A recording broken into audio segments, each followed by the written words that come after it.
And really, I am going to raid your treasure chest of things for which to be grateful. Why am I doing this? Because I'm inspired by Lenny Henry, Sir Lenny Henry. I mean, I've met him many times over the years and worked with him in Comic Relief sometimes. And I mean, he is a most interesting and fascinating man. And he is a man who is what you might call leading the examined life. You know, he thinks very deeply about things. He doesn't just bowl along through life.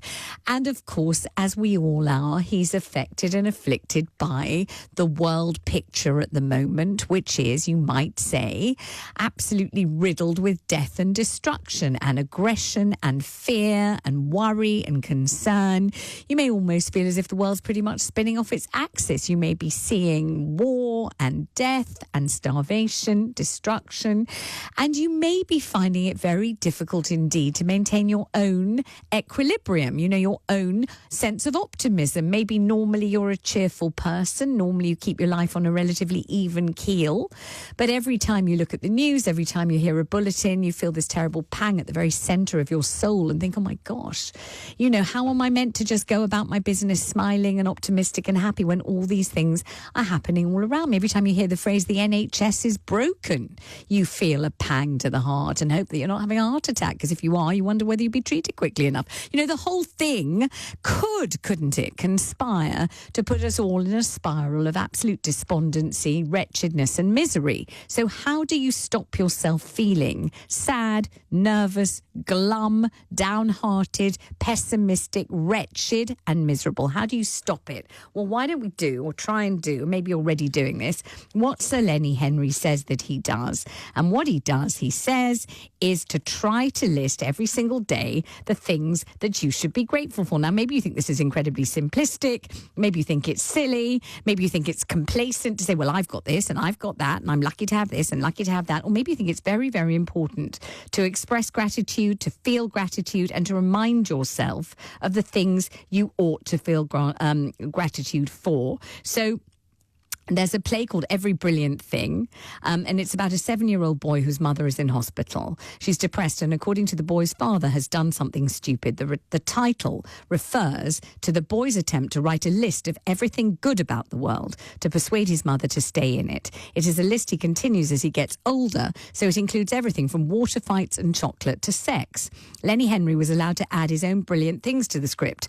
Lieutenant Uhura from Star Trek is me, he said, beaming. So was Saturday soup. My mum would make Saturday soup with red peas, mutton, yam and sweet potato. I took it for granted as a kid, but she died in 1998. So whenever I go to a Jamaican restaurant and they've got that soup, it usually makes me cry. That's a brilliant thing. And Lenny says, every morning you should be thinking what you're grateful for. Shoes, food, telly. It's like that great record. Be thankful for what you got. And which is hard to argue with, says the person writing the article, but the world felt more optimistic, certainly less divided when the play was written. Has Henry's list of brilliant things shrunk?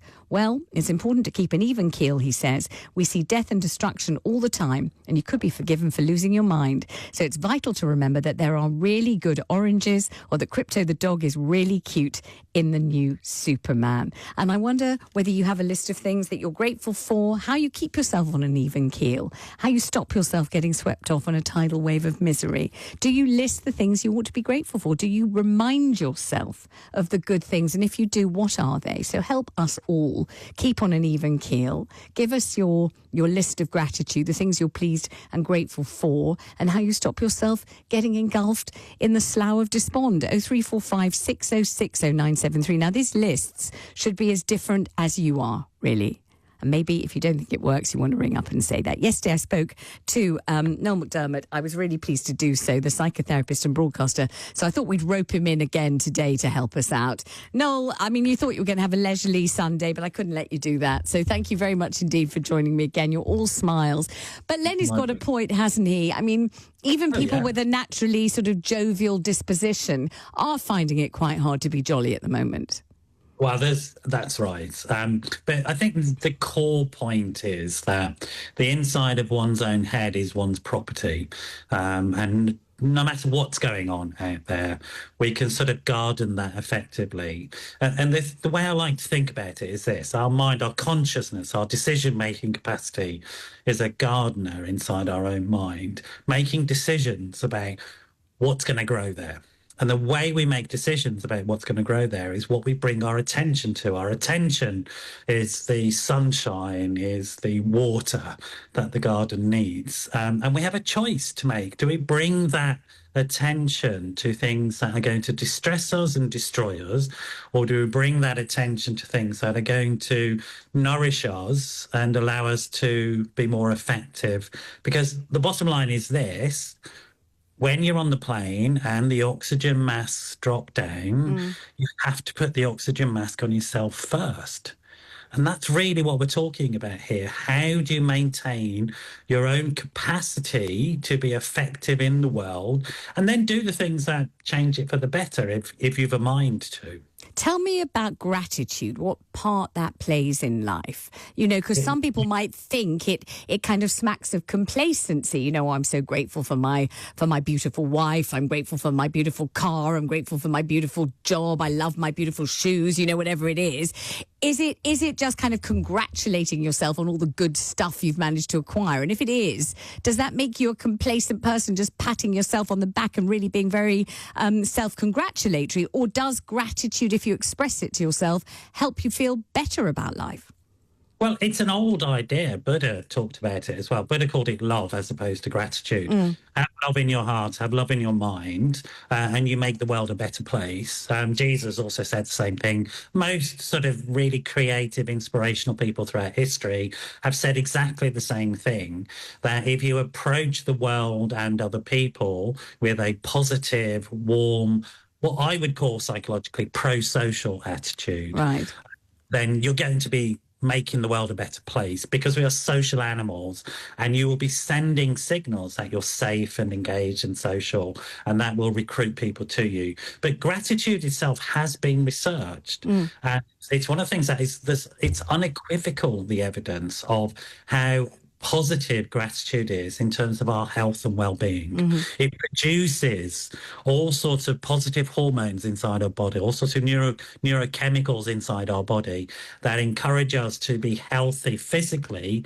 psychologically, and relationally. And it's a super healthy way of coping with distress, and stops us from doing negative coping strategies such as drinking or arguing with people, or if you're in America, buying a gun and going off the rails. Do you know what I mean? So is gratitude something that we're just kind of supposed to feel naturally, or is gratitude very much heightened when we remind ourselves of it, when we try consciously to list or think about the things that we ought to be grateful for, or we should be grateful for? Great question, Vanessa. Great question. Thank you. Gratitude isn't a thought or a feeling. It's behaviours. It's what you do.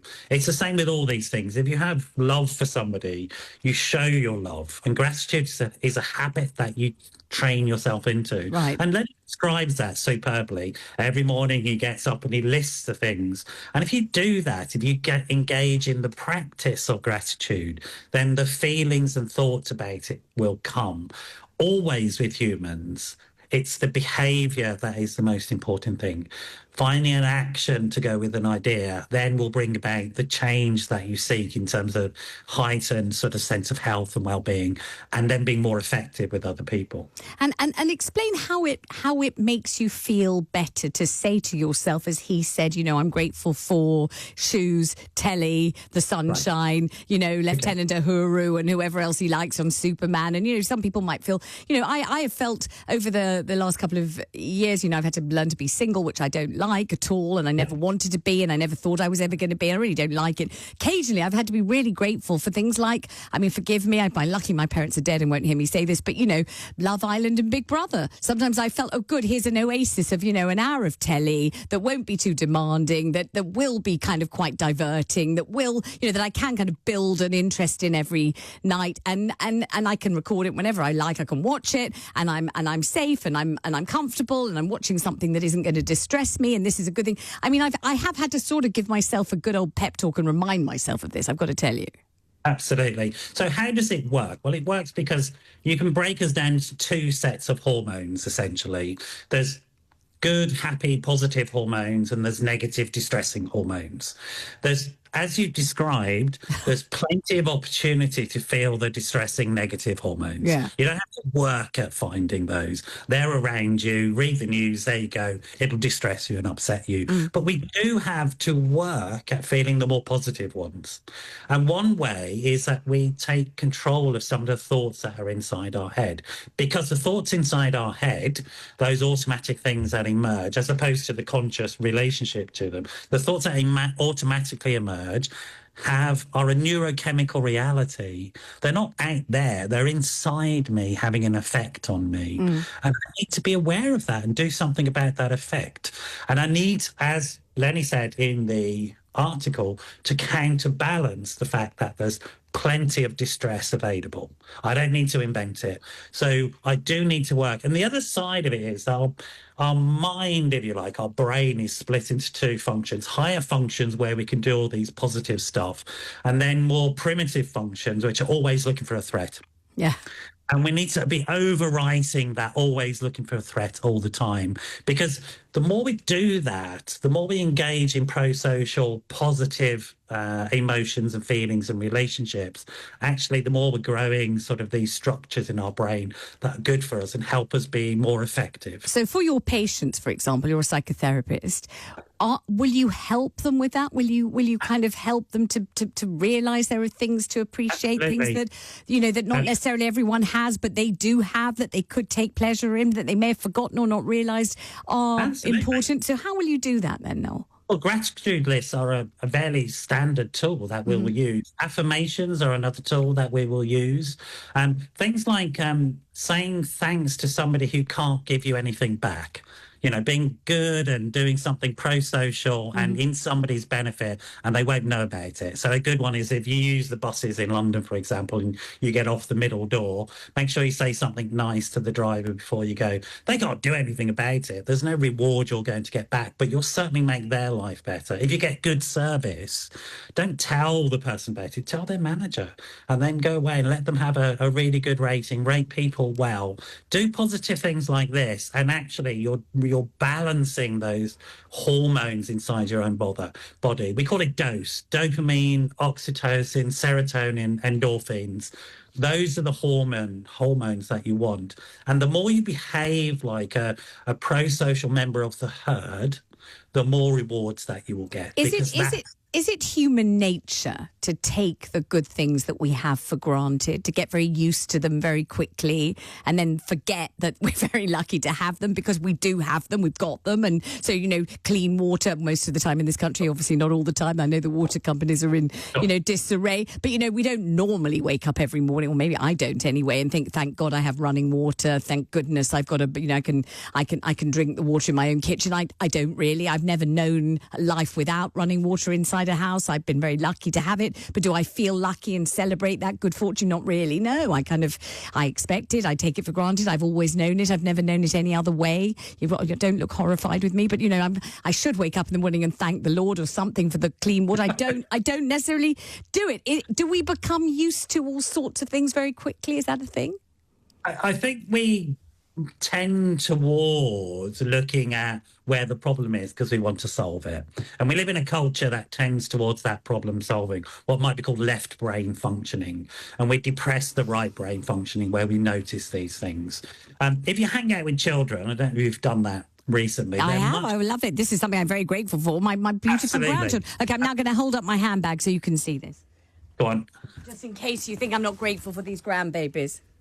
Oh, that's awesome! Now that's perfect. Just describe that to the lovely listeners so they can imagine what you can see. It's a picture of these wonderful children all looking up lovingly at somebody. I'm guessing they're looking. It's me, up lovingly at you. Yeah, there's the full Exactly. grandbabies. Look at that. So yes, I'm very grateful for them, and yes, I do We get to actually spend time with do them. that. Look, if you think about the wallpaper that people have on their phones, etc., and that's what we do all the time. We are always looking at this.